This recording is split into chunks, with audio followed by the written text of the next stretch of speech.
Assalamualaikum warahmatullahi wabarakatuh. Waalaikumsalam. Salam sejahtera bagi kita semua teman-teman. Hari ini kita episode kedua Inakria Podcast dan Talk Show. Hari ini kita membahas tentang tema kita tentang budaya asli Kendal. Hari ini kita kedatangan tamu spesial dan narasumber spesial kita, yaitu Bapak Mukhlisin SSMPD selaku sejarawan dan Kendal. Selamat siang Bapak. Selamat siang. Salam sehat selalu Bapak. Alhamdulillah. Bagaimana Pak? Kamu? Kabarnya bagaimana Pak? Baik, baik sekali. Alhamdulillah, karena doa semuanya keadaan saya baik-baik saja. Walaupun pernah ya kena COVID, tapi sudah tahun yang lalu. Sekarang sudah vaksin 2 kali. Nah itu sudah semakin baik fisik dan mental saya. Berarti setelah divaksin ini imunitas bertambah ya Bapak? Imunitas bertambah, Kesehatan juga bertambah. kesehatan meningkat, juga berpikirnya juga lebih mantap. Alhamdulillah sekali. Ini ajakan juga bagi teman-teman, ayo vaksin ya Bapak ya. Oke. Dan hari ini kita membahas tentang budaya Kendal Bapak. Budaya Kendal. Yaitu suku Kalang. Nah, mungkin masyarakat dan teman-teman di rumah mungkin belum tahu apa sih Kalang itu dan apa budaya Kalang itu dan di mana mereka kok tidak pernah tereksplor, jarang mungkin tereksplorisasi oleh kamera-kamera mata-mata di masyarakat Kendal. Mungkin Bapak bisa menjelaskan suku Kalang itu apa Bapak? Iya. Jadi saya jelaskan ya bahwa suku Kalang atau orang Kalang itu sudah lama yang ada di Indonesia. Orang Kalang itu dulu itu pada tahun 800 Masehi itu dibawa oleh pedagang-pedagang Hindu-Buddha. Karena mereka Buddha, mereka dibawa dari Kedah, dari Semang, dari Andaman, dari mana saja di sekitar wilayah di dekat India, dibawa ke Indonesia. Dari masa kerajaan Hindu-Buddha, masa Islam, masa Belanda, hingga masa kemerdekaan sampai hari ini. Mereka berada di sekitar daerah Rawasari dan daerah Nemo di beberapa kecamatan di beberapa desa di 2 kecamatan itu. Ada di desa Krompakan, Lumansari, Poncorejo, kemudian Sendang Dawan, Teratai, Wonotenggang, dan sebagainya. Banyak. Berarti pembawaan suku Kalang ini kalau kita dari Hindu itu berarti agama Hindu ya Bapak ya? Bisa, dan ada yang mengatakan seperti itu, tapi ada yang mengatakan bahwa orang Kalang itu kan karena mereka dibawa ke sini sebagai Buddha, mereka tidak boleh menempati lapisan sosial dalam agama Hindu. Dalam agama Hindu kan ada kasta teratas Brahmana. Ada kasta kedua Satria, ada Waisa dan Sudra. Dan mereka itu tidak berada di dalam salah satu lapisan itu karena status sosialnya saat itu kan sebagai Buddha. Berarti mereka dianggap Arya dan Candala, atau dianggap Jogo, atau dianggap kalau dalam bahasa kekiniannya outsider.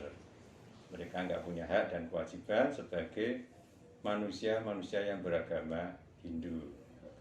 Lalu perkembangan sekian zaman lalu zaman sampai sekarang tuh bagaimana Bapak? Kan dari cerita Bapak tidak dianggap di masyarakat, sering mungkin. Betul. Kalau saya dengar dari cerita-cerita orang itu diasingkan. Betul bahkan sekali. kok ada cerita dulunya punya ekor gitu. Gimana itu bagus Bapak? pertanyaannya ya.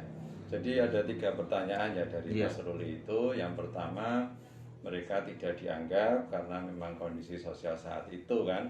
Mereka itu pendatang, ada di Nusantara, ada di Pulau Jawa, ada di Kendal, dan mereka berbeda profesinya dengan orang-orang Jawa pada umumnya. Kalau orang Jawa itu kan profesinya bertani kan, tapi kalau orang Kalang kan profesinya sebagai tukang pertukangan, tukang kayu, pedati, dan sebagainya. Kemudian mereka dimitoskan setiap malam Jumat, terutama Jumat Kliwon itu keluar ekornya. Nah ini kan juga terkait dengan nenek moyang mereka ya. Nenek moyang mereka yang dimengerti secara sempit oleh orang Jawa pada umumnya atau oleh orang sekarang pada umumnya, karena mereka itu mengidentifikasikan diri bahwa nenek moyang mereka itu adalah anjing. Ini kan kaitannya dengan legenda Sangkuriang kan. Sangkuriang itu kan Mbah wedok kuwi adalah babi hutan, kemudian ibunya Dayang Sumbi mendapatkan suami seekor anjing. Nah, kemudian menurunkan Kalang Jaya. Otomatis kan dari struktur kenenek moyangan mereka mengidentifikasikan diri kalau begitu kami orang Kalang itu keturunan anjing.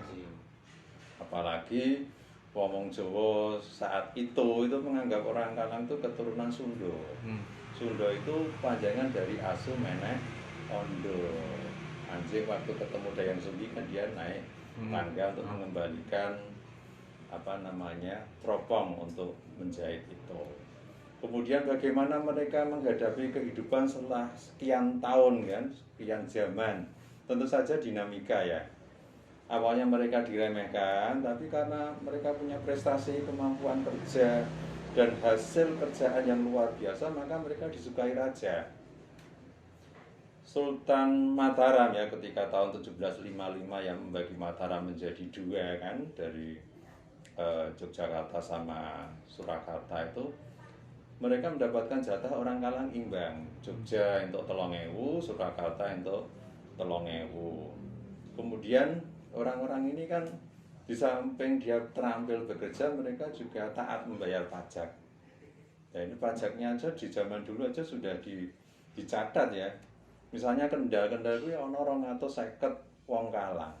Pajak ke setahun itu 300 ringgit, bayangke akeh banget kan. Dan itu memang kaitannya dengan prestasi kerja. Wong paling sugih ning nggone kota gede Jogja iki wong Kalang. Wong paling sugih ning nggone Krompaan atau di beberapa desa di Gemuh dan Rawasari itu wong Kalang mesti. Ya itu nanti dijelaskan lagi ya dengan pertanyaan dari Mas Ruli. Kemudian di masa Indonesia merdeka, setelah mereka melalui masa penjajahan di mana mereka juga dimanfaatkan keterampilannya oleh pemerintahan dari Dendles sampai Van den Bosch, dari orang-orang Belanda yang berkuasa itu untuk membangun infrastruktur di Indonesia saat itu, maka mereka kemudian dilepaskan posisinya dari statusnya sebagai budak.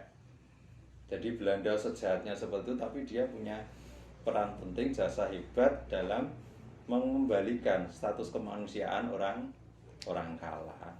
Kemudian di masa revolusi, di masa pembangunan, sedikit demi sedikit orang Kalang juga membuka diri, orang Jawa juga membuka diri, kemudian mereka bisa bergaul dan ada pola perkawinan yang bercampur di antara mereka. Yang dulu itu endogami ya, perkawinan antar suku klannya sendiri, tapi sejak tahun 70-an mereka membuka diri. Orang Kalang menikah dengan non-Kalang. Kemudian orang Kalang banyak yang beragama Islam kan, mau tidak mau seperti itu. Kemudian sedikit demi sedikit mereka menggeser posisi kebudayaan mereka, pemikiran-pemikiran tradisi mereka, karena adanya agama Islam, modernisasi, dan juga banyak sekali alasan-alasan lainnya yang akhirnya menjadikan orang Kalang itu harus hidup beradaptasi dengan kondisi yang berubah gitu. Berarti dari dulu masyarakat Kalang itu secara tidak langsung berpartisipasi aktif dalam perjuangan Indonesia sampai merdeka sampai saat ini. Bisa jadi seperti itu, tapi untuk data perjuangan kemerdekaan terus terang saya belum mendapatkan, tapi untuk peran mereka dalam pembangunan di berbagai masa yang berbeda itu ada. Karena mereka sekali lagi dengan profesinya itu banyak membantu pembangunan di Indonesia. Jalan Raya Dendles itu juga yang berperan orang-orang Kalang. Kemudian Sultan Agung itu juga ketika mereka melakukan invasi ya, misalnya Tumbang Bareksa yang menyerang Batavia, itu juga menggunakan orang-orang Kalang untuk memudahkan aktivitas pekerjaan mereka untuk membawa pasukan sebesar itu ya sampai ke Batavia, bangun jembatan, bangun lumbung, kemudian bangun bikin tombak dan sebagainya dan sebagainya. Kalau kita refleksi dengan cerita Pak Mus mungkin panjang banget ya Pak, dan asal usulnya cukup unik sekali, dari anjing lalu dari yang lainnya. Saat ini mungkin kita membahas tentang bagaimana sih Pak dan apa sih ritual orang Kalang, budayanya itu apa gitu Bapak. Ya mungkin teman-teman kok belum tahu Kalang yang itu menarik, budayanya ya. yang menarik unik itu apa, yang unik itu apa? Ada 3 yang unik dari budaya dan tradisi Kalang. Yang pertama kan Kalang Obong. Dan ini Kalang Obong sebetulnya juga istilah khususnya saya sendiri juga tidak tahu. Saya mempergunakan tahun 2018, setelah itu orang-orang mengikuti bahwa ritual Kalang Obong itu ya obong-obong itu, sehingga saya menyebutnya sebagai Kalang Obong. Kemudian orang-orang masyarakat mengikuti menggunakan istilah tersebut. Yang kedua adalah ewuhan atau gemblongan atau kegalungan kegumbregan. Ini adalah tradisi yang dilakukan, ada yang menyebutkan 3 kali dalam setahun, ada yang menyebutkan 4 kali dalam setahun. Orang Kalang membuat gemblong itu dibagikan. Sebetulnya gemblong itu untuk sesajen leluhur mereka, tapi akhirnya supaya lebih efektif dan fungsional, gemblong itu juga dibagikan pada masyarakat. Kemudian juga ritual-ritual lainnya sama ya dengan orang Jawa kuno, itu malam Jumat Kliwon bikin kopi sepasang, ada rotinya sepasang, ono kinange, ono kembang manyang gitu kan, ada jajanan pasar gitu. Kemudian ada lagi nyadran, ini juga umum ya, orang Jawa juga seperti itu. Tapi yang paling pokok, paling inti itu Kalang Obong sama ewuhan. Itu yang membedakan karakter budayanya dengan masyarakat lain di Pulau Jawa ini terutama kan gitu. Kalau saya pernah mendengar dan pernah diikutkan Pak Mus dulu Pak di tradisi Kalang Obong terutama, saya lihat itu tradisinya tuh hampir mirip dengan tradisi umat Hindu. Yang membedakan kalau Hindu itu membakar mayat, kalau itu membakar boneka dan barang-barang kesayangannya. Itu yang membedakan ya Pak. Itu yang membedakan memang unsur yang dibakarnya ya. Kalau di Bali jelas jenazahnya, jasadnya, fisiknya. Tapi kalau orang Kalang kan replikanya atau puspasariro, kayu jati yang dibuat seperti manusia, ya tingginya kurang lebih 30 cm, lebarnya bisa 5 cm. Itu harus kayu jati. Dan harus yang membuat itu masih keturunan dengan almarhum atau almarhumah yang sedang diprosesikan itu. Kalau di Bali karena agama Hindu, maka ya mereka harus melaksanakan itu bagian dari etika, agama dan nalurinya sebagai orang Hindu. Demikian pula orang Kalang, mereka melakukan tradisi itu bagian dari nalurinya. Walaupun mereka beragama Islam, tapi mereka tetap melaksanakan hal itu karena panggilan hati. Diri mereka terlahir sebagai orang Kalang dan mereka tidak bisa melepaskan posisi dirinya, hatinya, jiwanya gitu. Dan mungkin berpikir bahwa tetap harus dilestarikan nih Bapak. Bisa jadi seperti itu. Upaya pelestarian itu kan juga kembali lagi pada masyarakat pendukungnya ya. Kalau orang Kalangnya masih banyak dan mereka menikah dengan sesama orang Kalang, pasti mereka akan melestarikan tradisi itu. Tapi ketika orang Kalangnya itu menikah dengan orang bukan Kalang, nanti anaknya menikah lagi dengan bukan Kalang, lama-kelamaan kan mereka juga terkadang sedikit banyaknya akan melupakan tradisi itu. Namun uniknya, meskipun mereka berupaya melupakan, ada tanggung jawab bersama bahwa ada orang Kalang dari beberapa saudara itu, kerabat itu pasti akan nunutke ritual upacara itu di rumahnya. Terlepas mereka tahu apa tidak. Lalu dari tradisi Kalang, suku Kalang yang ada di Gemuh dan Rawasari dan beberapa desa sekitarnya. Apakah itu ada potensi bagus Bapak? Entah itu ke edukasi budaya ataupun yang lainnya. Bisa jadi, dan sangat memungkinkan jika tradisi Kalang itu menjadi destinasi wisata budaya. Mengapa tidak? Karena kita melihat ya, Bali, kemudian Toraja, mereka menjadi kawasan wisata yang menarik karena di sana ada kondisi kultural yang berbeda dengan orang Jawa atau mungkin orang-orang Eropa, orang-orang Australia, orang Amerika, Jepang dan sebagainya. Kalau kita sebagai orang Muslim kan kita melihat tahlilan yasinannya, ziarah, itu hal yang biasa Ya, karena sudah itu sama biasa. dengan kita. Tapi Ya. kalau kita melihat kok ada kelompok etnis lain di sekitar kita yang mereka punya tradisi-tradisi yang berbeda, nah ini akan mengundang teka-teki dan rasa penasaran, dan mereka akan datang mengunjungi, menengok, bisa melihat oh ini loh ternyata ada kondisi kultur budaya yang dilakukan oleh mereka yang berbeda dengan kita. Dan itu menjadi salah satu barangkali tonggak atau kebangkitan pariwisata Kabupaten Kendal, karena kebetulan Kendal itu punya kelompok masyarakat Kalang yang masih eksis dengan tradisinya. Berarti potensi wisata budaya dan wisata edukasinya ada ya Pak, Ya, tinggal dikembangkan. betul sekali. Apalagi kan ternyata kawasan Rawasari itu kan berkelidan ya, bersambut dengan adanya penemuan Candi Boto Tumpang. Ya siapa tahu mengapa Rawasari kok banyak orang Kalangnya.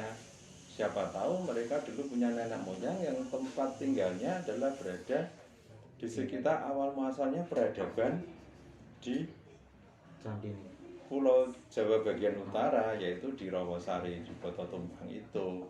Siapa tahu ketika pembangunan itu mereka orang-orang Buddha itu sudah menghadirkan orang-orang Kalang yang jelas untuk membantu mengangkut, kemudian memahat, memikul, kemudian mendirikan bangunan-bangunan itu dari fondasi sampai akhirnya terbentuk sebuah tempat ibadah, sebuah seperti stupa itu. Kita baru mendengar Bapak Candi Boto Tumpang yang mungkin kemarin viral atas penempuannya dan diviralkan di media sosialnya Pak Diko di Candi Boto Tumpang. Nah, tanggapan Bapak sebagai sejarawan melihat penemuan Candi Boto Tumpang itu seperti apa Pak? Yaitu akan membuka cakrawala pandang kita ya. Selama ini kan sejarah itu memaksa kita untuk meyakini bahwa pusat dari peradaban kerajaan kuno itu adalah dari Dieng sampai dengan Prambanan. Ya. Pusat kekuasaannya itu jarang sekali diketemukan di pantai utara Jawa. Nah, dengan diketemukannya Boto Tumpang itu berarti masyarakat menjadi lebih sadar sejarah lagi dan bangga ketika mereka tahu bahwa ada peradaban yang berhasil diungkap, dieksplorasi saat ini, yaitu Candi Boto Tumpang. Ibaratnya Candi Boto Tumpang itu seperti bukti-bukti baru untuk menyanggah teori lama. Ternyata pantai utara Jawa itu merupakan pusat peradaban yang cukup maju di saat itu. Tidak seperti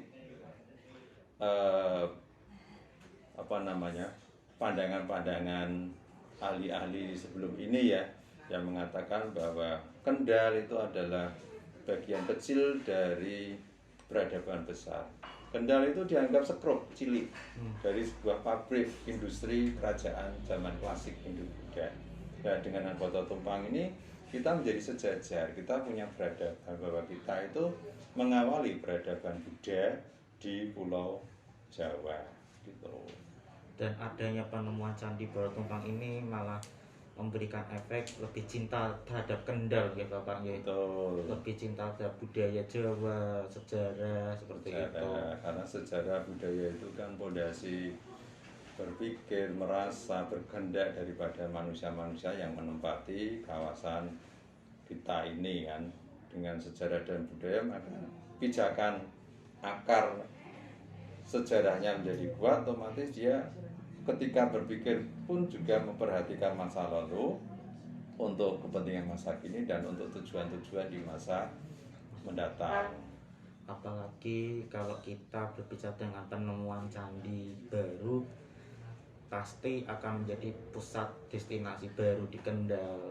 Betul. Lalu mengangkat UMKM di sana, mengangkat nama Kabupaten Kendal khususnya Rawasari. Betul sekali. Dan efeknya di wisata-wisata sekitarnya seperti pantai dan sebagainya gitu Pak. Saya pernah berpikir bahwa seandainya nanti di sekitar Candi Botol Tumpang itu pemukiman dan rumah makannya itu dibuat sedemikian rupa, menyerupai rumah makan pemukiman yang ada di masa lalu, sehingga rumah-rumah makan itu, rumah-rumah warga itu dibuat dengan gaya arsitektur masa Hindu-Buddha. Orang yang datang ke situ, ketika mereka sudah turun dari mobil, mereka sudah merasakan sebuah atmosfer. Dan ini seperti yang ada di Trawulan. Jadi omahe digawe zaman biyen, dalane kaya zaman biyen, pagere kaya zaman biyen. Orang masuk itu sudah merasakan, saya berada di tempat yang berbeda. Ini keren banget gitu. Mungkin ini adalah sebuah bentuk saran ya Pak ya untuk kedepannya. Betul. Semoga didengar oleh pihak yang terkait ya Pak ya. Semoga Kendal tambah maju semoga. Oke. Mungkin ini teman-teman perbincangan kita tentang suku Kalang lalu merembet ke Candi Botol Tumpang Bapak. Semoga pembicaraan kita hari ini bisa bermanfaat. Amin. Dan bisa membuat suatu edukasi bagi masyarakat dan teman-teman di rumah, khususnya pelajar, mahasiswa, tentang suku Kalang dan sejarah Candi Botol Tumpang. Dan semoga kita diberi kesehatan Bapak. Terima kasih atas waktunya dan terima kasih atas Bapak ilmu dan informasi yang diberikan kepada kami dan teman-teman di rumah. Dan teman-teman, hari ini saya mengucapkan terima kasih telah menyaksikan perbincangan pada siang hari ini terkait tentang orang Kalang dan budayanya serta Candi Botol Tumpang. Terima kasih. Salam sehat, stay safe, stay healthy. Jangan lupa vaksinasi agar kita bisa sehat dan mewujudkan Indonesia sehat, Kendal semakin handal. Terima kasih. Assalamualaikum warahmatullahi wabarakatuh. Waalaikumsalam warahmatullahi wabarakatuh.